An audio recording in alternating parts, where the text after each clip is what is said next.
What's up, guys? Mason the Brock Henderson here, and this is Bull Season 6, Episode 16, The Diana Affair. It's nice to see Diana again. Not as nice to hear the accent again, but I don't know. It was a weird character choice when it first started in the show, and it's still weird now. She just does not look like somebody that would have any sort of southern accent. It does not match her. And maybe some of that is just because I've seen her in Royal Pains before, and she obviously didn't have an accent in that one, and so maybe that's why it looks weird to me. But yeah, I look at her and she doesn't seem like a southern girl at all. So to hear the accent, it's always sounded weird, and I was glad whenever they took it away from her for a little bit. Now that it's back, I'm like, it's not good. It doesn't sound right. But anyways, the case in this, though, I mean, it's interesting to see Diana back, and interesting to see what it does with Bull and Izzy and all of that. I did think when Bull and Izzy first got together, it did feel very sudden and weird. I didn't really like how out of nowhere Izzy was brought back into the picture. It felt more like they were just throwing a hurdle into Bull and Diana's relationship at the time.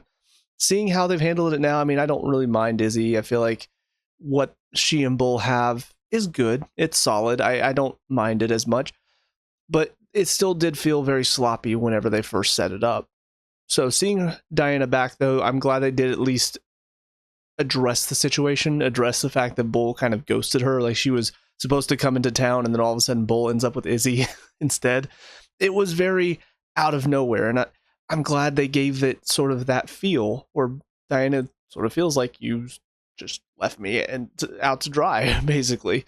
So I think that was a good way to reintroduce her, bring her back in, have her be in another relationship with a guy who obviously is having an affair with her. But I don't know, it just felt like, okay, so we're seeing Diana has not just been caught up on Bull this whole time. She has been going off and doing her own thing. But of course, having an affair with a man is not the best look for her. But no, bringing Diana back into it, though, and this case and how it was all set up, I mean, it was okay. I think the big problem I had with it is that I was able to predict it. And some of that may just be because I don't think this was necessarily a predictable episode. I think ultimately, though, because I'm just so used to seeing them try to subvert expectations or bring in a last minute twist, I kind of had a feeling, because the way they set this whole thing up, it was either going to be Diana killed the wife or the husband killed the wife. Those were the only two options that they were presenting, but those were the only two possibilities. They made it very clear from the get-go, nobody else could have done this. So in my mind, I'm thinking, well, what would be the most surprising thing that would still make it a hunky-dory happy ending? Well, maybe the wife killed herself. And that's the problem, is that the show has become so predictable that even in this situation where you shouldn't be able to predict it, it should be kind of the husband's too obvious. Diana is too, it would be too upsetting if that were the case, if she was actually guilty, that you shouldn't be able to do that. There should be a real question of, well, did Diana have something to do with this? Or for the husband's sake, well, maybe he isn't the guy that Diana thought he was. Like, there should be some other sort of question there. There should be other possibilities that are brought up. But the show made it so very clear from the beginning that there are no other possibilities. It's one of these two. So the only other option, because again, based on how they write for this show, the husband's too obvious. Diana would be a sad ending, so it's got to be the wife. And that's, again, it's not necessarily a predictable outcome. Nobody's going to sit there and say, the wife killed herself and tried to frame Diana. Like, nobody's going to think that right off the bat. But if you watch the show enough, and if you know how the writers on the show are programmed to write, because again, there's a possibility that maybe these aren't real people based on some of these episodes, but based on how they write every episode, how it's always got to be a happy ending, and it's going to be not the most obvious thing in the world, yeah, that's the only option for me. So it's frustrating to me, because I think there was potential for an interesting mystery here if the show was not so formulaic and predictable. But because it is, I lost interest real quick. I kind of, right off the bat, knew it was going to be the wife, knew she killed herself, didn't know the reasons why.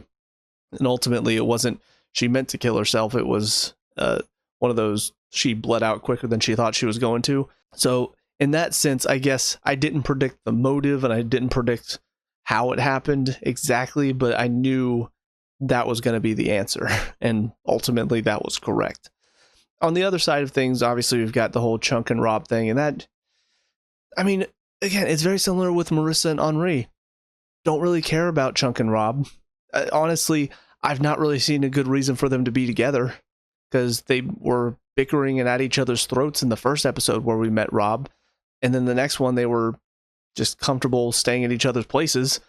And it was more so about Chunk trying to introduce his boyfriend to his mom. And then now they're breaking up. Where was the dramatic emotional relationship that they're trying to present at the end of this episode? It wasn't there. These two, very similar to a lot of other TV couples that I have issues with. They started from a place of bickering and arguing, and that's not a good foundation for a relationship. So I'm not too surprised that it ended. And honestly, there should not be this sort of issue. I feel like there's a conflict of interest whenever the prosecutor and the defense attorney are dating. Like, that should not be allowed to happen. And yet, here we are. So I just felt like this relationship was kind of doomed from the beginning. I don't know why there's like this big emotional moment for Chunk at the end of all of this, where he's sitting there and he's really thinking it over, like, I don't think this is going to work. Well, of course it's not. It should never have happened to begin with. Like, sure, it might have been that kind of initial, oh, wait a minute, you like me? I thought you hated me in college, but you actually like me? There could be that initial thing, but when you add the whole episode where Chunk is talking about introducing Rob to his mom, you throw that episode in there, now all of a sudden you're trying to make it seem like, no, guys, there's something real here. There's something, there's not. It's not real. It's a fling is what it is. And having Rob throwing, but I love you. No, shut up. You're not going to draw any emotion out of anybody from this relationship. I promise you that, because there's not enough here. There's not enough of a connection there. There's not enough real love there. It's just, call it what it is. It's a fling. So it's just really frustrating whenever they try to turn, that initial attraction that's there between two people, but ultimately, it's doomed to fail. Whenever writers try to turn it into something more than it is, I'm always just sitting there going, can we just move on with this little breakup, please, and get going? Because I feel nothing for this scene, and the music is really trying to draw you out of it, and the actors are really trying to pull you in, and there's a disconnect there. So, but anyways, that's about it for this episode, though. Again, another one that's not terrible, but it's really not that great, and I think that's going to be the mantra for Bull for season 6. Not terrible, not that great. Most of the episodes are like that. But anyways, that's it for this one. On to the next episode. I'll see you there. And now, episode 17, Dark Horse. Predictable, boring. People don't have consequences for their actions. I've said all this before, and it's another episode where this happens. And honestly, the story itself wasn't even that interesting, because, I mean, it's pretty straightforward. You've got this kid accused of burning down a barn with a horse and a person inside. Of course he didn't do it. Who's the first person that comes to mind? Well, the guy that discovered the scene and that wants to throw the blame on him. Yeah, it's easy. It's super easy. Barely an inconvenience. But, I mean, seriously, though, this case was so obvious. From the very beginning, I knew it was going to be the husband of the guy who owned the horse, because, of course it was. I didn't know his motive, but that doesn't really matter in shows like these. In shows where they want it to be a twist. They want it to be like a whodunit. Can you figure it out before we get to the end of it? Well, no, because you need the motive and the opportunity for who could have done it. And we don't find out the killer's motive until you tell us who the killer is, basically. It's like, oh, well, somebody could have had a motive for this. It was the husband. Oh. And then the next scene, he's getting basically arrested because I don't know if we actually saw him getting arrested, but they essentially accuse him, and he finally kind of gets found out. But it's getting to a point where it is so bland. And some of these episodes are just, there's not much to them. And so when I'm watching, I'm not really invested in the story. I'm not really invested in the case. Some of them can be interesting, but the ones that are not are really obvious because I am sitting there just waiting for the episode to end. I'm just like, can we finish this up, please? Because my God, I know what's going to happen. I know who done it. I know how all these stories are going to wrap up in the end. I know Raphael's going to get off totally clean. I know Marissa and her little man thing are going to get back together. Like it's all so obvious to me.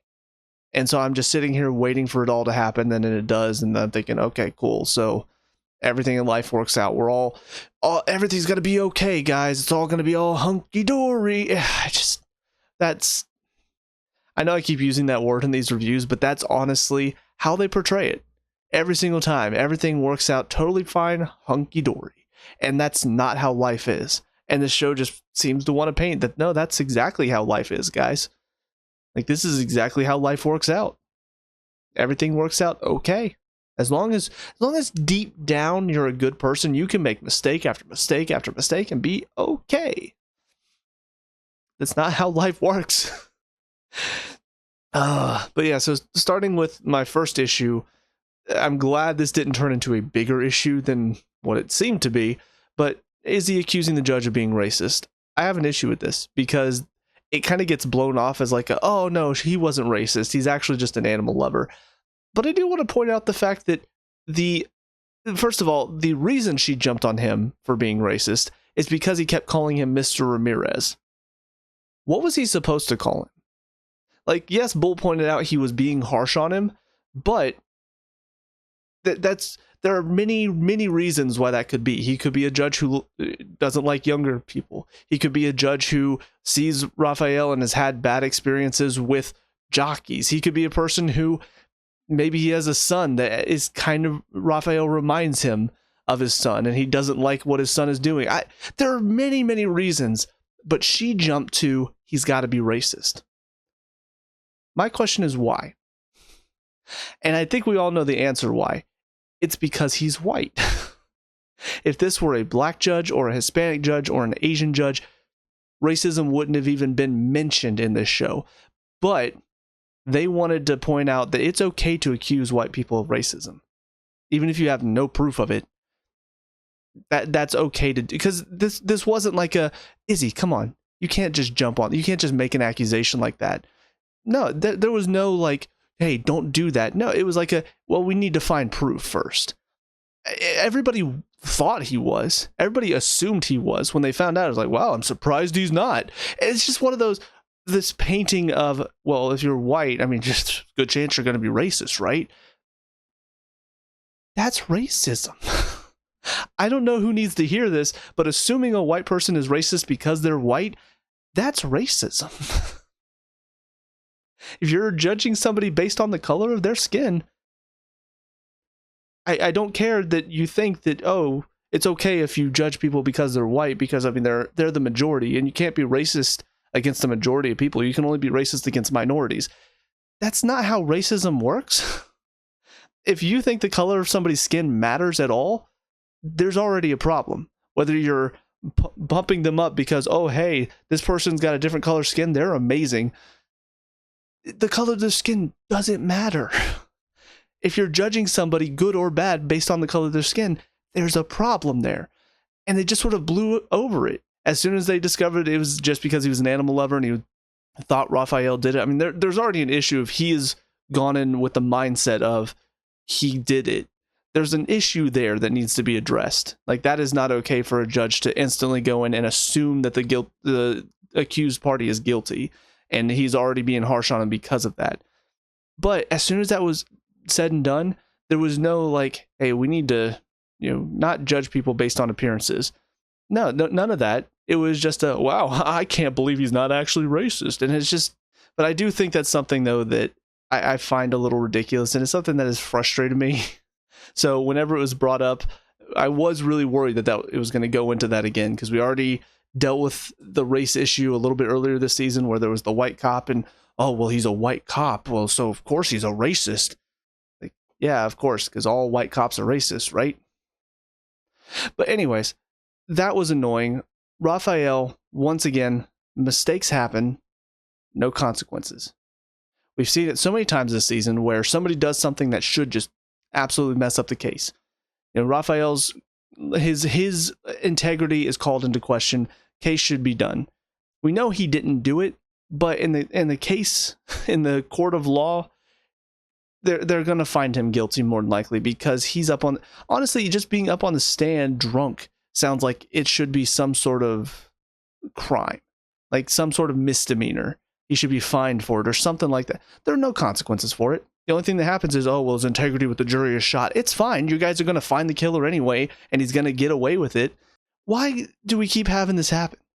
How many times do we have to have a character do something wrong and then have no consequences?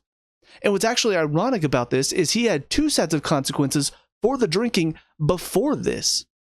He drank and then got himself fired because he drank. Then he drank again and then got basically framed for the crime because he put himself in a bad situation.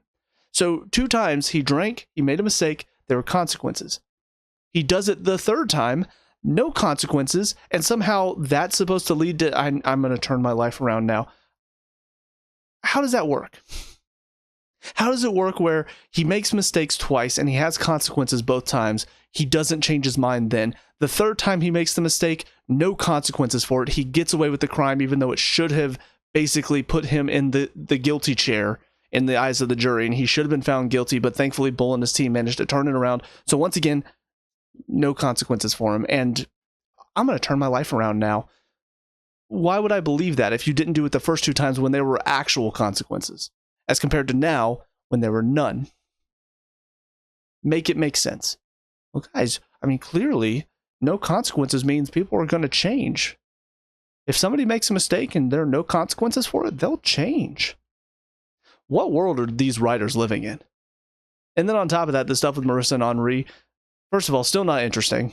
Still don't see why they're focusing on them as such a great couple, and they're kind of the main focused couple going forward. Why? There's more pity party from Taylor in this one. There's more Marissa feeling bad about what she did and blah, blah, blah. And then she goes and sees Henri. She goes to apologize. Henri is with another woman because apparently he flipped around real quick. But then in the next scene, or not in the next scene, but the next time we see them together, he's going in to see Marissa, and now they're going to be a couple again. Are we just not going to talk about that woman that was there? If they did, I missed it. But we're just going to not address the elephant in the room. First of all, she went and spied on you. And, you know, knowing her past, maybe he can find it in himself to forgive her. But he was going and seeing another woman now. Just that quick after they were together. And she's just like, all right, he wants to be with me now. Okay. I don't know if I missed a scene. Maybe I looked at my phone for a scene, and in that moment he explained, oh, no, that was my sister. I don't think it was. But maybe there was some explanation that Marissa was okay with. Again, he finally heard her explanation and was okay with her explanation. But why, if he's okay with it now, why is all of a sudden she's just like, hey, you know what? He was seeing another woman that quick. I'm fine with it. I don't know. Again, mistakes made on both sides. No consequences. They're going to get together now. They're going to be all happy because that's how this show is. Everybody's so happy. I'm just so done. I'm done with the relationships on the show. Bull and Izzy have been fine. I don't have any issue with that, but most of the rest of them have just been annoying. Taylor and Eric, Chunk and Rob, Marissa and Henri.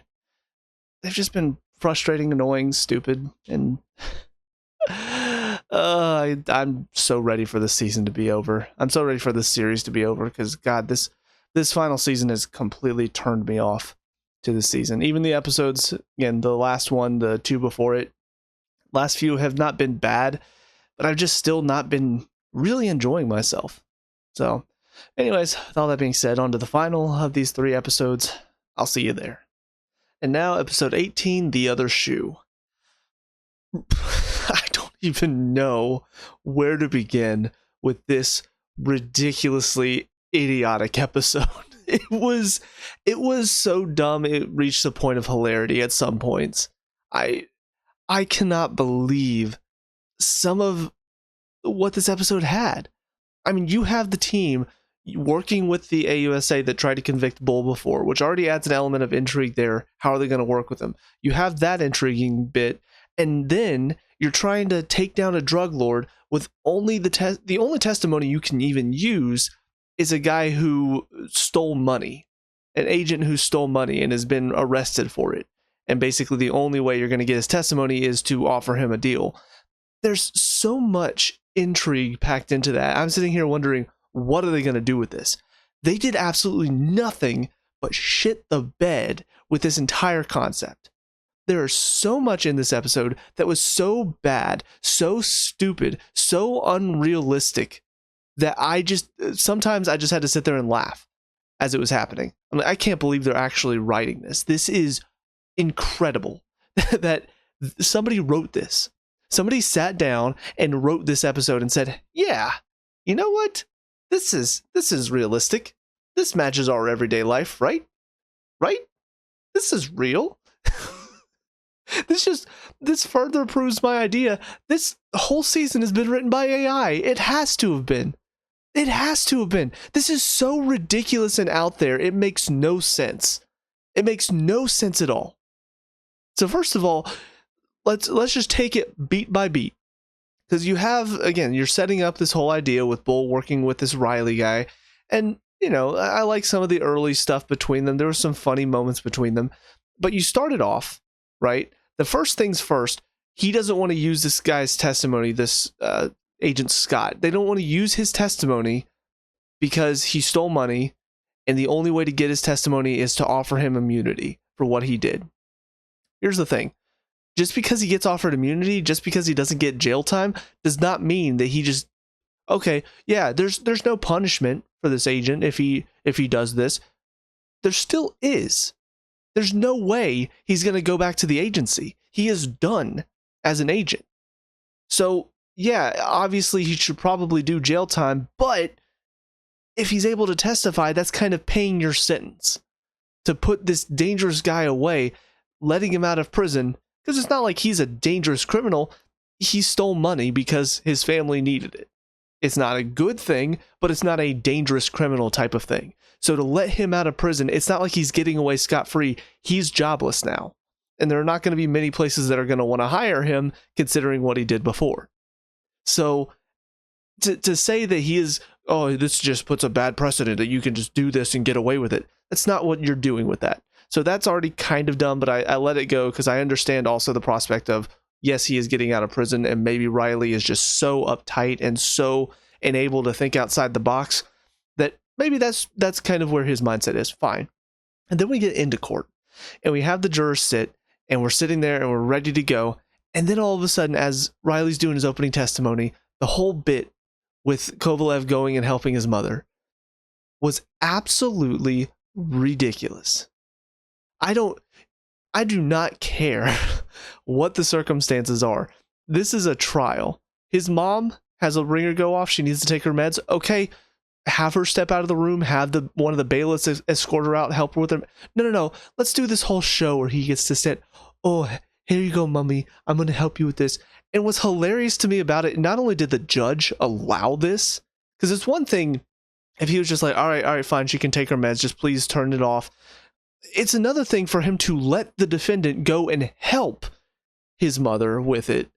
And then on top of that, the way he does it is so over the top. I was with Riley. I'm like, there's no way the jury bought any of that. Bull's like, oh no, they did. They were loving it. How did anybody watch that? If I'm in the jury, I'm laughing. I'm like, God, this guy's so guilty. He's trying to butter us up.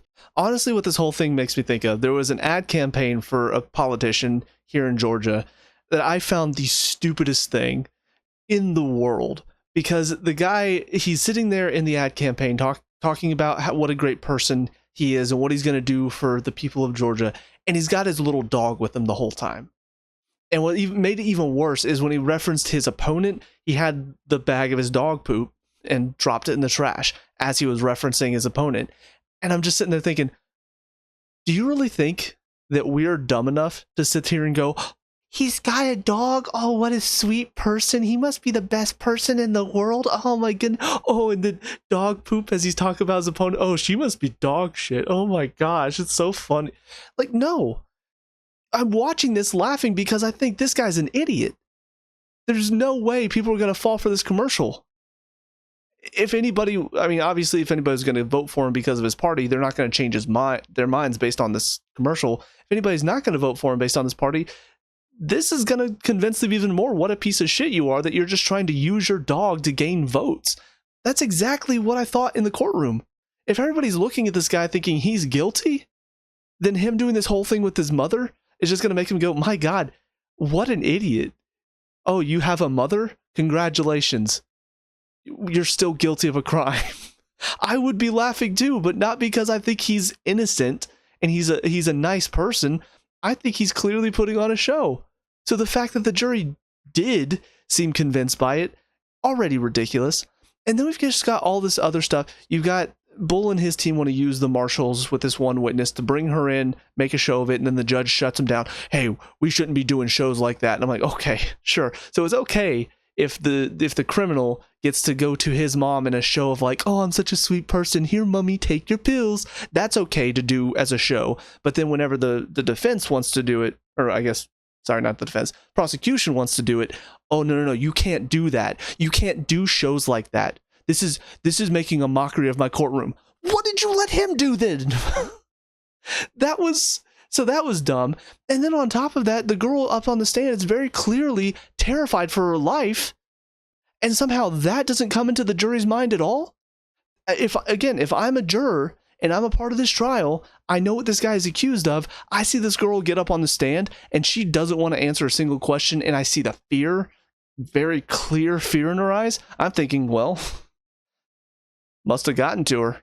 Like that. How is that not coming into the jury's mind? It doesn't matter that she doesn't want to testify. To me, that's more confirmation that this guy is dangerous and he's going to harm this girl if she says something wrong. So we go through this whole rigmarole. Obviously, they're going to finally work with Scott. They're finally going to get his testimony and put him on the stand, blah, blah, blah. And then he gets shot. And so again, of course, in my mind, I'm thinking, okay, so for the jury, this is just confirmation. 100% confirmation. All of this has been setting up. It's one of those things where it's like, once is a coincidence, two is, I don't remember what the second one is, and then three is like, no, that's 100% for sure. So it's like the first one was the whole scene with the mom. That for me, okay, maybe he actually is a mama's boy, but it's weird. Second one is the girl being scared on the stand. Third one is the witness being shot. That for me, if I'm in the jury, I'm convinced now. I'm like, yeah, this guy's clearly guilty. For sure. And yet somehow this turns into the judge being like, you don't have enough evidence. Because nobody will testify? Is that not evidence enough for you? One girl is too scared to testify, another one gets shot? That's not evidence enough for you? Seriously? He was in there, for sure. They arrested him in the coffee shop where the guy was killed, so you know he was in there. And you have all of this stuff that is clearly suspicious. I realize concrete evidence, maybe not. But you know what? That's what a jury is for.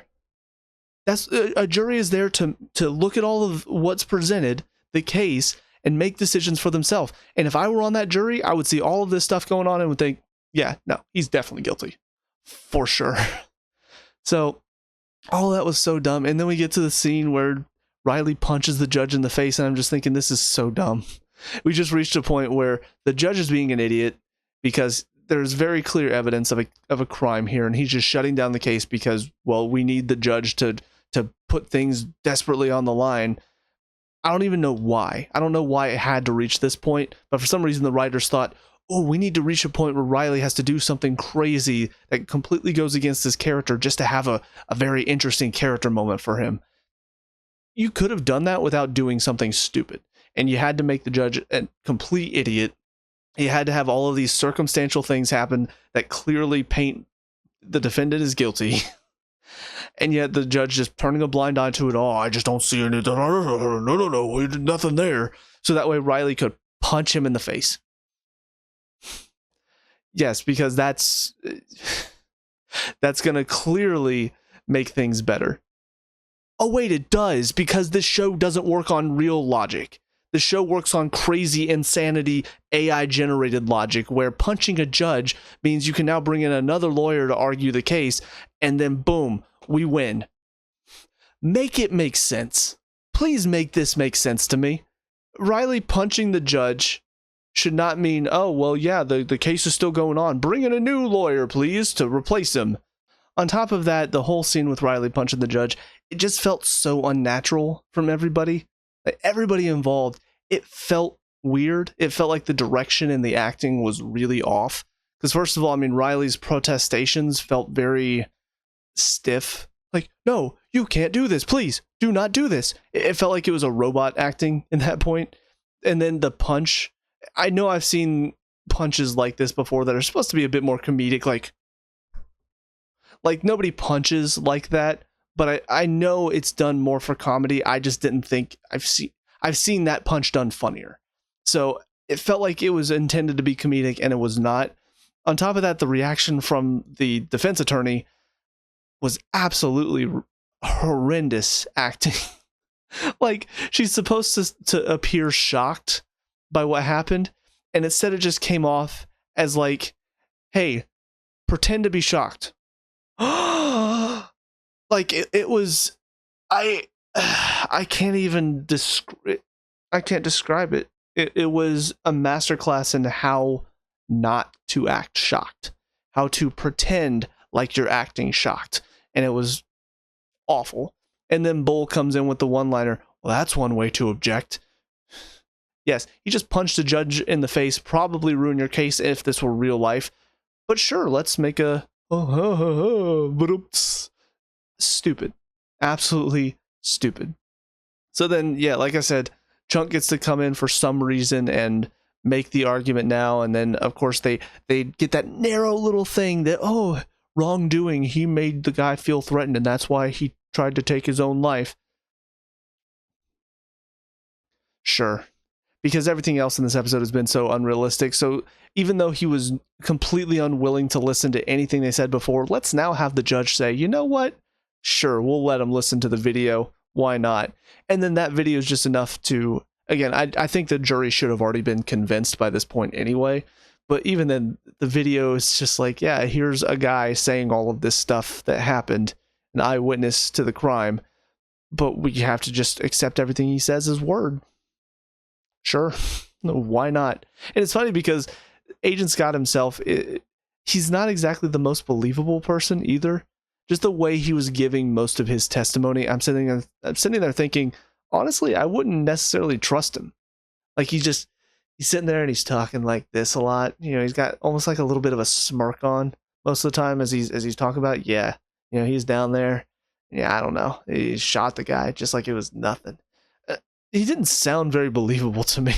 It almost felt like it was more of a hindrance to have that videotape on there. But whatever the case, of course they find him guilty.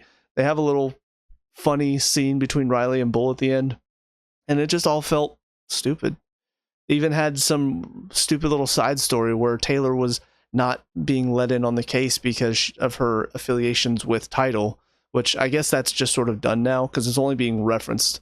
We don't actually see her working with Tidal anymore. So is she not? I don't know. It feels pointless. It felt like we need some controversy. We need some tension in the team. So let's have Taylor be on the bench because of what she did with Tidal. Sure, whatever. I don't know. This season has gone from some episodes they're okay, but not great, issues with it. Some of these episodes, though, it feels like there's no way human hands touched this script. There's no way a group of writers sat down, put this script together, put this story together, and said, this is a masterpiece. I can't even say that any of them sat down, put it together, and said, this is good. This is good enough. You know, for a CBS show, this is good enough. This is ridiculous, stupid writing. This is stupidity on another level. This is people not acting like humans.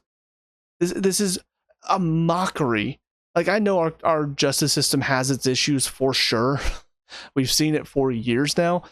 This is the type of stuff that if this were happening on a regular basis, I feel like nobody would trust any court system ever. I know some people already don't, but I don't think anybody would trust the courts at all if this is how our courts worked. If you could go into a room and punch a judge and he would still hear you out after that, I don't think any of our court systems would be okay with that. Like, there's no way. I don't know, man. It's insane, but like I've said before, at least it's the last season, so it's the last time we'll have to see a lot of this stuff. But man, it's disappointing that this show has decided to go out really poorly, in my opinion. But with all that being said, though, those are my thoughts on these past 3 episodes.